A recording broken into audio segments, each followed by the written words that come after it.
Hello, hello mga mare! Ngayong araw nga ay pasukan na ng aking Junakis. Katapos nga ng mahabang bakasyon ay sa wakas may pasok na rin sila. Sa sobrang excited nga niya ay nauna pa siya sa alarm clock. Siya na nga pala ang nagpapaligo sa sarili niya mga mare. Sinasanay ko nga siya na maging independent. Para nga kahit wala ako sa tabi niya, ay kaya niya ang sarili niya. Hindi naman kasi habang buhay ay magkasama kaming dalawa. Darating at darating ang panahon na lalaki na rin siya at bubukod sa amin. Kaya naman ngayon pa lang ay sinasanay ko na maging independent siya. Para naman ready na siya sa mga pagsubok na darating sa buhay niya. Biglang binigyan ng pagsubok no? Charot! Hindi ko nga pinusod ang buhok niya mga mare. Dahil nga tamad na tamad ako. Dahil pakahaba naman kasi ng proseso. Kailangan ko pang patuyuin ang kanyang mahabang buhok. Akala mo naman siya si Rapunzel. Isang oras ko ngayon pinapatuyo kapag siya ay aking ipinupusod. Ngayon nga ay ayaw ko nang pahirapan pa ang sarili ko. Ginagawa ko na ang patakaran araw-araw. Hayaan na lang nakalugay ang kanyang magandang buhok. Pero pag sinipag ako, syempre, minsan lang.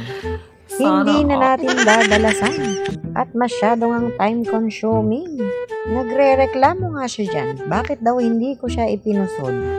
Nasaray nga kasi siya mga mare tuwing umaga patutuyuin ang buhok at pagkatapos ay ipupusod na para bang Koreana. Gusto nga niya araw-araw iba-iba ang kanyang pusod at nilinis na nga niya ang kanyang sapatos dyan. Dahil nga siya ay ready nang pumasok. Ito nga yung batang malungkot kapag ka walang pasok. Nag-goodbye kiss na nga ang Junakis. Pagbutihan mo pag-aaral ha.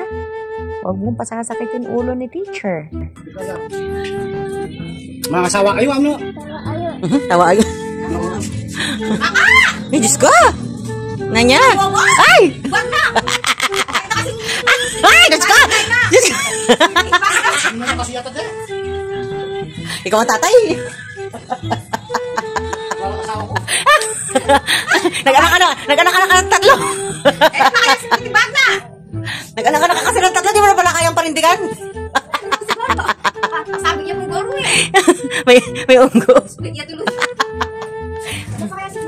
Reklamo nga ang aking sugar daddy dyan. Pero gustong gusto naman niya.